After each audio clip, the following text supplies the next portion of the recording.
recorded at least 1,000 receiving yards in each of his first 3 seasons. He is one of 9 players in NFL history to accomplish that feat, and he's in some very impressive company, as you can see here.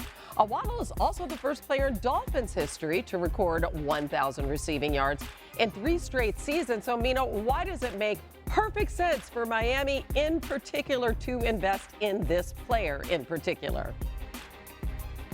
You know, Hannah, there's a stat that I like to look at with receivers called yards per route run, which accounts for both efficiency and production. And Tyreek Hill was first last year. Jaylen Waddle was 6th, ahead of the likes of A.J. Brown and Amon-Ra St. Brown. And I think it's remarkable when you consider the fact that you have 2 receivers both ranking in the top 10 in that category, which to me is telling, because I do believe Waddle could be a #1 receiver easily in other offenses if not for Tyreek Hill. Miami clearly understands that, because I think this is quite team friendly. It's a 3-year deal. That means that Jaylen Waddle will not be very old when he gets his second bite at the apple. And I think that will align for him from a timeline perspective with Tyreek Hill if he's coming to the end of his career in Miami. Well, there begs the question, Mike, should the Dolphins be expecting a call from Tyreek Hill's agent in the coming days now that his counterpart got paid?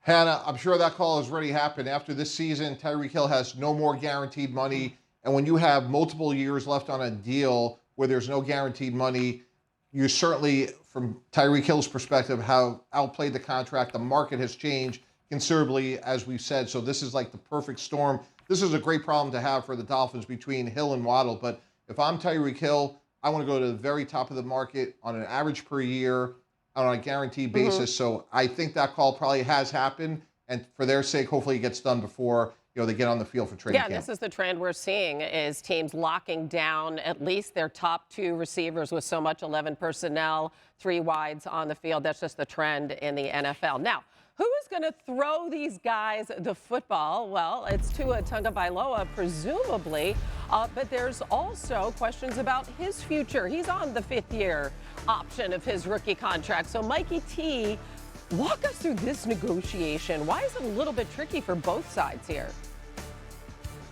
Yeah, Hannah, this one's tricky. I think the average per year has to be somewhere around $52 million, in that range, right around Jared Goff. But if I'm the Dolphins, I have to consider the fact that he was hurt in college. He's been hurt in the NFL. So on the guaranteed dollars, I'm going to have concerns. If I'm Tua, my response is, well, that may be true, but I played in 17 games a year ago when 66 quarterbacks started league-wide. And that's where this is going to be challenging to get done.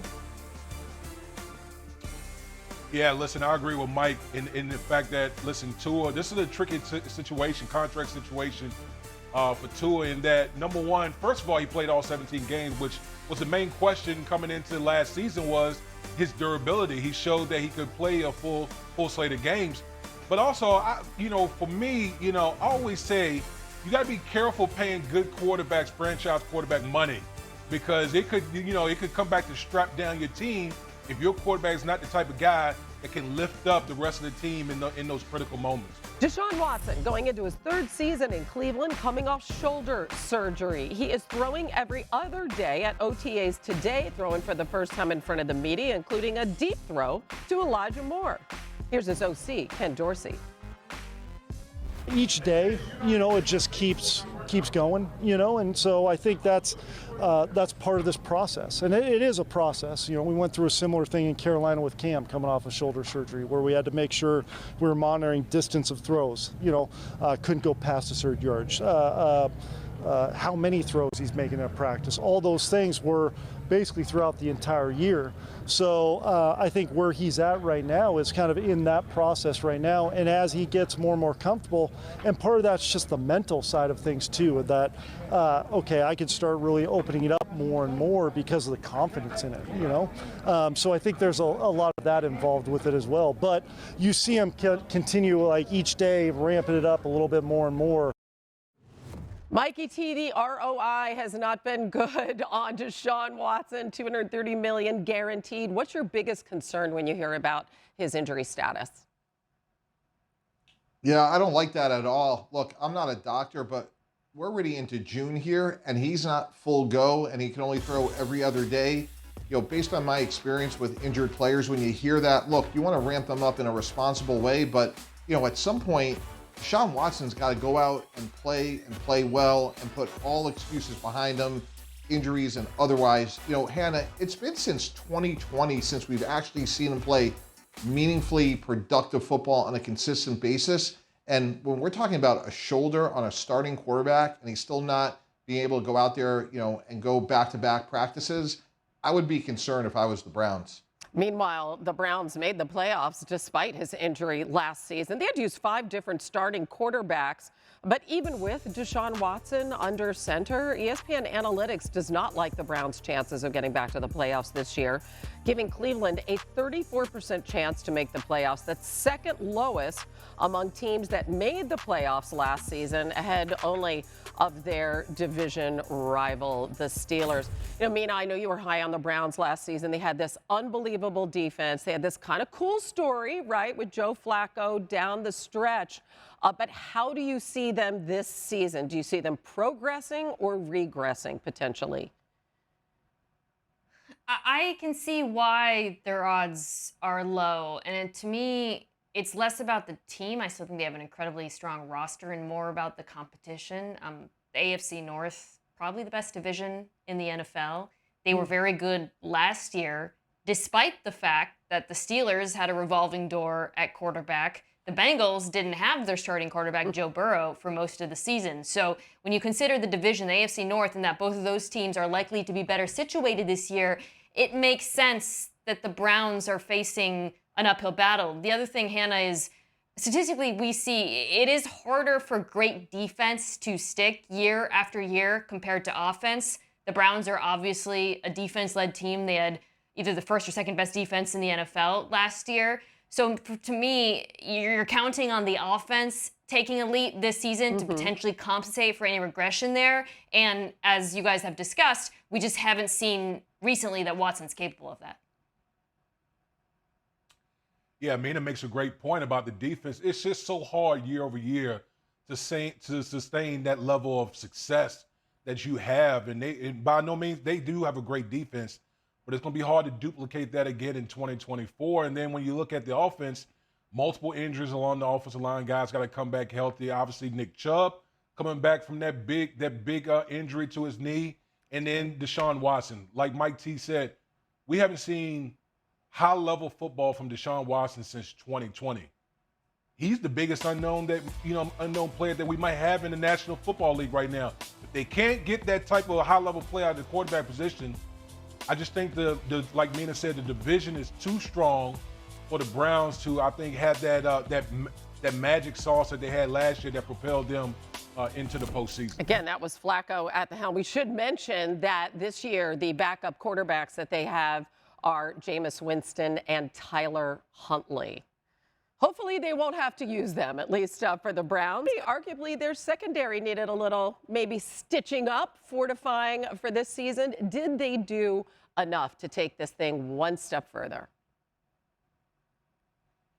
Yeah, listen, I love what the Detroit Lions did. That secondary gave them the most explosive plays in the National Football League, and they just really attacked the weakness of their team. And you saw them, they made a move to bring in Carlton Davis in free agency, and then they double dipped in the draft in their first 2 picks with Terrion Arnold and Enos Rakestraw Jr. At the cornerback position. I love what the Detroit Lions are doing. Obviously, this team is they're like bullies out there. They got arguably the best offensive line. We heard Dan Campbell earlier in this process in the offseason talk about Jameson Williams, how he's probably the most improved player. And if he can bring, something special on the outside, it adds a totally different dimension to the Detroit Lions offense. And so, listen, this Lions team, I love the way they're built, and they're going to be right there in the end. Hannah, I completely agree with D-Wood. And really to focus in on that secondary, I think what they did is they took a weakness and turned it into a strength, adding Carlton Davis and drafting those 2 corners in the first 2 rounds. What that is going to allow them to do is play more man-to-man on the back end and give Aaron Glenn, their defensive coordinator, a chance to send more than 4 rushers and not have everyone just key on Aiden Hutchinson. And as that graphic showed, Hannah, for them to get to where they want to go, you think about those explosive offenses between Philly and Dallas and certainly San Francisco. their ability to be able to play man-to-man on their back end will hopefully make a big difference in their postseason success this season. Mike, you mentioned that they could play a little bit more man coverage. I think something that struck me watching this secondary last year, this past defense, is they didn't play as much man as we typically see in an Aaron Glenn defense. The year before, they played the second most man coverage in football. Last season, that dropped to 15th in the NFL, and I think it was largely because of the weaknesses they had at corner that he had to compensate for. In Terry and Arnold, they got a corner who I truly believe can be a solid press man corner at minimum in the NFL.